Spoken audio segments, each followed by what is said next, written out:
Hello everyone, welcome to the session. SBI PO prelims exam तो ख़त्म हो गया। अब मेंस एग्ज़ाम की तैयारी में आप लोग ज़ोर शोर से जुट चुके होंगे। अगर नहीं लगे हैं अभी तक और सिर्फ रिजल्ट का वेट कर रहे हो तो मे बी आप थोड़ा डिले कर रहे हो। इसका कोई बेनिफिट नहीं होने वाला है आपको, क्योंकि बाद में अगर आपका एग्ज़ाम क्लियर हो गया तो फिर आपके पास समय बहुत कम बचेगा और वो बहुत अननेसेसरी प्रेशर क्रिएट करेगा। तो टाइमली कर लो, बेटर रहेगा। ठीक है, तो करना कैसे है, आज हम स्पेशल सिर्फ क्वांट सेक्शन की बात करेंगे, जिसे पीओ मेंस में क्वांटिटेटिव एप्टीट्यूड डाटा इंटरप्रिटेशन नाम दिया जाता है। ठीक है, तो उसका एक विनिंग फॉर्मूला क्या हो सकता है, क्या सिलेबस होगा, कितना स्कोर टारगेट करें, कितना टाइम हमारे पास है, उसमें क्या क्या पढ़ें, किन सोर्सेज से पढ़ें, ये सारी चीज़ें हम डिस्कस करेंगे। ठीक है, चलो शुरू कर लेते हैं। लेकिन शुरू करने से पहले एक काम जरूर कर लेना भाई, एसबीआई पीओ के ना पिछले 4 साल के मेंस के पेपर डाउनलोड कर लेना। ठीक है, इससे क्या होगा, आपको आइडिया आ जाएगा कि यार किस किस टाइप के क्वेश्चन आते हैं, उनका एग्जैक्ट लेवल क्या है। और मेंस में तो लेवल चेक करना बहुत जरूरी है। ठीक है, साथ में डिस्क्रिप्टिव इंग्लिश और सब, और इनका डिटेल्ड सॉल्यूशन भी है। तो पिछले 4 साल के पेपर इसी वीडियो के डिस्क्रिप्शन में लिंक है, फ्री में जाके डाउनलोड कर लो मेंस के। और उसके बाद फिर इस वीडियो वाली चीजें अमल करना, आधी चीजें आसान हो जाएंगी। ठीक है, चलो शुरू करते हैं। तो ये आपका पैटर्न होता है। अभी आप ये स्टेज से निकल चुके हो, जिन भी लोगों का क्लियर होगा वो मेंस एग्जाम देगा। और मेंस में इस वाले सेक्शन की आज हम लोग बात करेंगे, डाटा एनालिसिस एंड इंटरप्रिटेशन की।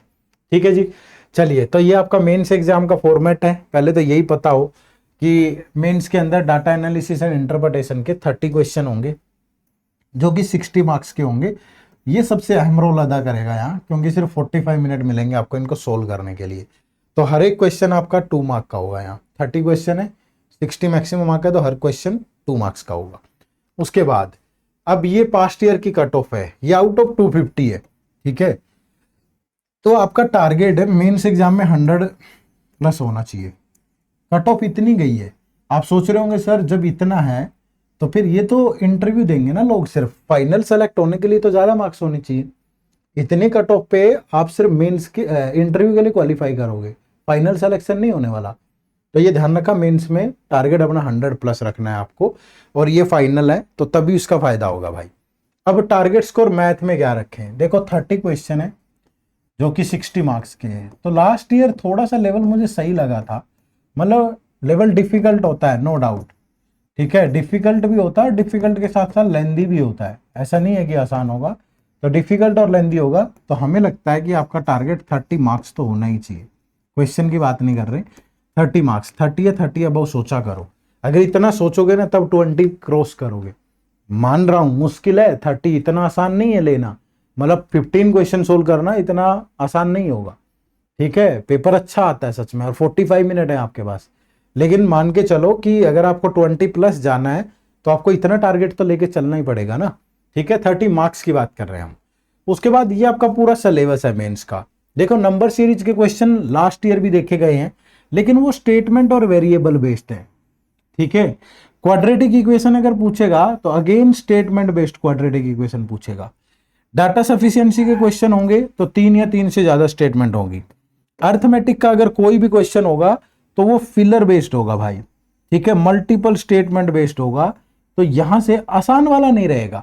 लेवल मैंने पहले कहा है कि बहुत हाई रहेगा, और मोस्टली हिस्सा आपका डीआई से रहेगा। अब डीआई में कुछ बच्चे ये सोच रहे हैं कि table DI, pie chart, line chart, bar chart, इसको भूल जाओ। इतना आसान वो आपसे नहीं पूछने वाला, वो यहां से शुरू करेगा। ठीक है, mix chart based DI. Mix chart भी कैसा, जैसे ये एक पाई चार्ट है, ठीक है, और ये एक टेबल है। ठीक है, अब ये पाई चार्ट में कुछ भी दे रखा है और वेरिएबल की फॉर्म में दे दिया, एक्स वाई, ये एक्स प्लस 5% ये। और जो टेबल होगी, टेबल में भी कुछ ना कुछ इंफॉर्मेशन होगी और उसमें कुछ ना कुछ मिसिंग होगा। और इसके बाद भी यहां नोट डाल के 2-3 कंडीशन दे दी, एक कंडीशन दे दी, 2 कंडीशन दे दी, 3 कंडीशन दे दी, और उसके बाद फिर क्वेश्चन दे दिए, और क्वेश्चन भी अलग ही लेंदी लेवल के हैं।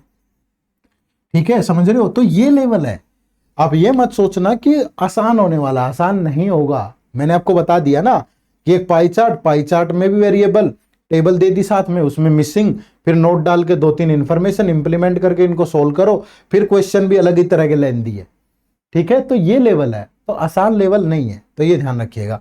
तो एक तो हो गया मिक्स चार्ट। मिक्स चार्ट में कोई भी कॉमन हो सकता है, पाई और टेबल का कॉम्बिनेशन, लाइन और टेबल का कॉम्बिनेशन, बार और टेबल का कॉम्बिनेशन, पाई और कैसलेट का कॉम्बिनेशन। फिर उसके बाद कैसलेट। कैसलेट का मतलब एक बड़ी सा पैराग्राफ दे दिया, इसमें कुछ डाटा मिसिंग भी है या कुछ डाटा वेरिएबल के फॉर्म में भी है, ठीक है, वेरिएबल या मिसिंग भी हो सकता है, तो ये दे देगा। ये टेबल बेस्ड हो सकता है, मतलब टेबल आपको बनानी है खुद से, डायग्राम बेस्ड हो आप बनाएंगे, अर्थमेटिक या फिलर बेस्ड हो सकता है, ठीक है। एक पूरा डीआई दे दिया टाइम एंड वर्क पे, टाइम स्पीड डिस्टेंस पे, प्रॉफिट एंड लॉस पे, ऐसे दे देगा भाई। और उसमें भी वेरिएबल भी दे रखे हैं या मिसिंग भी दे रखा है कुछ भी। फिर रडार बेस्ड, मतलब इनसे ज्यादा आ नहीं रहा है, रडार बेस्ड या न्यू पैटर्न, यहीं से पूछ रहा है। मिक्स चार्ट बेस, कैसलेट या अर्थमेटिक के टॉपिक पे, बस ये तीन इंपॉर्टेंट है, मिक्स चार्ट, कैसलेट और अर्थमेटिक के टॉपिक पे। अर्थमेटिक में भी जैसे टाइम एंड वर्क पे, प्रॉफिट लॉस पे, प्रोबेबिलिटी पे, इंटरेस्ट पे, मेंसुरेशन पे, किसी पे भी हो सकता है। हालांकि जो लास्ट ईयर देखोगे मतलब लेंदी था, डिफिकल्ट था, बट कोई आउट ऑफ द बॉक्स नहीं थी चीज, तो ये चीज आप ध्यान रखें, ठीक है भाई। तो ये आपका पूरा सिलेबस हो गया, इसको इस तरीके से प्रिपेयर करना है। अब अभी 30 डेज के लगभग तो हैं आपके पास, तो इन 30 डेज में कैसे आप अपना प्लान बना सकते हो। देखो, सबसे पहले वीक 1 अगर आप आज से भी शुरू कर रहे हो तो पहले मिसलेनियस टॉपिक कवर कर लो हाई लेवल, जिसमें नंबर सीरीज हो गया, ठीक है, क्वाड्रेटिक इक्वेशन हो गया, ठीक है, और लगता है एक आध टॉपिक आपको जो भी है, तो यहाँ पे हाई लेवल प्रैक्टिस करना। और इनकी साथ में डीआई तो चलाते ही रहो, मैं ये कहूंगा कि डीआई तो आप डे 1 से ही शुरू कर दो, ठीक है। उसके बाद वीक 2 में यहाँ नॉर्मल डीआई शुरू कर लो। नॉर्मल डीआई का मतलब pie chart, line graph, bar graph, मतलब लेवल हाई रखना है उसका, लेकिन वैसे वाला, ठीक है। मिसलेनियस टॉपिक और high level practice of DI. और डीआई कौन सा, कॉम्बो वाला, जैसे pie chart plus line chart, ठीक है, line chart plus bar graph, इनका हाई लेवल। उसके बाद फिर वीक 2 में कैसलेट उठा लो और साथ में graph based high level DI, ठीक है, कोई भी, ठीक है, यही वाला डीआई चलता रहेगा और साथ में कैसलेट। फिर थर्ड वीक में अर्थमेटिक के टॉपिक पे डीआई और साथ में डेटा सफिशिएंसी, ठीक है। अर्थमेटिक के टॉपिक में जैसे यहां तक आप ठीक ठाक आ चुके होंगे, जैसे प्रॉफिट एंड लॉस डेली, एक दिन प्रॉफिट एंड लॉस, एक दिन इंटरेस्ट पे डीआई, एक दिन टाइम एंड वर्क पे डीआई, एक दिन टाइम स्पीड डिस्टेंस पे डीआई, एक दिन मेंसुरेशन पे, एक दिन प्रोबेबिलिटी पे। हो गया 6-7 दिन में 6-7 टॉपिक अच्छे से कवर हो जाएंगे। उसके बाद वीक 4 में फिर मिक्स प्रैक्टिस हाई लेवल कोई भी हो। और उसके बाद वीक 3 के बाद आप एक प्रॉपर एफएलटी देना शुरू कर दो, ठीक है, और उसका प्रॉपर एनालिसिस करो, कौन सी चीजें पहले करनी है, कौन सी बाद में करनी है, किन गलतियों को अवॉइड करना है, तो ये सारी चीजें करनी पड़ेगी, ठीक है। अब तुक्के से तो प्री नहीं होगा, आप भी मानते हो, तो जो भी लोग प्री क्लियर करके आएंगे मतलब उनमें दम तो है मेहनत करने का, भाई एफर्ट किया होगा तभी तो मेंस दोगे ना। ऐसा थोड़ा है कि सर मैं तो ऐसे ही गया था और तुक्का लग गया, फिर मेंस में तुक्का नहीं लगेगा, ठीक है। और यहाँ टाइम भी कम है, ये मत सोचो कि सिर्फ डीआई है, रीजनिंग भी है, उसके बाद करंट अफेयर, पूरा जीए है, डिस्क्रिप्टिव इंग्लिश है, सारी प्रैक्टिस करनी है। तो डेली 2-3 घंटे आपको मैथ के लिए निकालने पड़ेंगे हाई लेवल, ठीक है।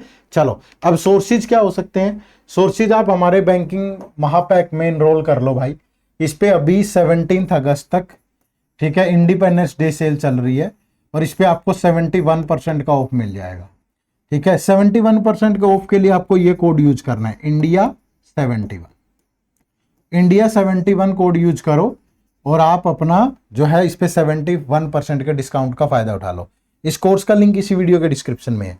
अब आप सोच रहे होंगे सर ये तो सारे एग्जाम्स के लिए है, मुझे एसबीआई पीओ में क्या फायदा होगा। देखो एसबीआई पीओ के लिए क्वांट रीजनिंग इंग्लिश की क्लास है, इसमें प्री प्लस मेंस दोनों क्लास है और साथ में टॉपिक वाइज टेस्ट है प्री प्लस मेंस के, तो क्यूआरई हो गया। फिर करंट अफेयर आपको सारा मिल रहा है, report, scheme, current affair, sports की न्यूज, जितनी भी होती है प्रॉपर कॉलम डाल के पिछले 1 साल की, साथ में अपडेट होती रहेगी टिल एग्जाम, और साथ में एमसीक्यूज भी है मंथली, कंपाइलेशन और फिर डिस्क्रिप्टिव इंग्लिश आपको एसबीआई पीओ का pattern, email writing, report writing, press writing, ठीक है, आईबीपीएस पीओ वाला भी है और ये भी है, और साथ में फोल्डर मटेरियल, ठीक है। कंप्यूटर की क्लासेस नोट्स, चलो ये अभी काम नहीं आएंगे। मिनी मॉक टेस्ट मिल जाएंगे आपको पी और क्लर्क लेवल के, फिर फुल लेंथ टेस्ट मिल जाएंगे। अभी आपको मेंस के चाहिए तो मेंस के मिलेंगे पूरे, प्री और मेंस सबके इन 6 के 6 एग्जाम के प्रीवियस ईयर पेपर। फिर बाद में इंटरव्यू भी तो दोगे ना भाई, तो इंटरव्यू और जीडी की गाइडेंस भी हो जाएंगी और मेंटर सपोर्ट हो जाएगा। तो ये पूरा आपका पार्ट रहने वाला है इसमें। तो एसबीआई पीओ मेंस में भी काम आएगा, आईबीपीएस पीओ में भी आएगा और बाकी एग्जाम में तो आएगा ही आएगा। कुछ नहीं करना, इसी वीडियो के डिस्क्रिप्शन में लिंक है, जाके एनरोल कर लो या फिर सिंपली गूगल पे चले जाओ, लिखोगे edutap.in तो ये हमारी वेबसाइट ओपन होगी। यहाँ कोर्सेज पे जाओगे ना, तो ये देखो ये बैंकिंग कोर्स है, तो यहाँ जा करके आप इस कोर्स में इनरोल कर सकते हो और ये कोड यूज कर लेना इंडिया 71। तो ये कोर्स मात्र आपको इतने में मिलेगा 1 साल के लिए, ठीक है। और डेमो वगैरह लगाना है तो यहाँ नो मोर पे जाके डेमो वगैरह भी लगा सकते हो। ये देखो ये ओपन हो जाएगा, ये डिलीवरेबल, ये कुछ डेमो लेक्चर है, ये भी लगा के देख लेना, ठीक है। प्ले स्टोर पे जाके हमारी ऐप भी डाउनलोड कर सकते हो, एडुटैप लर्निंग सॉल्यूशन, उससे भी आप इनरोल कर पाओगे। तो ये काम जरूर कर लेना और पीवाईक्यू जरूर डाउनलोड कर लो। पीवाईक्यू देख के आपको एग्जैक्ट आइडिया आ जाएगा और डिटेल्ड सॉल्यूशन के साथ पीवाईक्यू है, डिस्क्रिप्टिव इंग्लिश वाले भी और ये भी। जैसे पिछले साल पैटर्न चेंज हुआ था डिस्क्रिप्टिव इंग्लिश का, तो वो भी आपको पता चल जाएगा कैसे सवाल कैसे टॉपिक आते हैं। इसी वीडियो के डिस्क्रिप्शन में लिंक है, जाके जरूर देखना, ठीक है। चलो, आप सबका बहुत बहुत शुक्रिया। ये मत सोचना कि सर आपने बहुत ज्यादा स्ट्रेटेजी नहीं बताई, प्रीलिम्स क्लियर करके आए हो, बेस ठीक है, सिर्फ प्रैक्टिस करनी है। वो बता दिया कि क्या प्रैक्टिस करना है, कहां से करना है, ठीक है। चलो फिर मिलेंगे, चैनल पे नए हो तो सब्सक्राइब जरूर कर लेना। आप सबका बहुत बहुत शुक्रिया, थैंक यू वेरी मच। जय हिंद, जय भारत।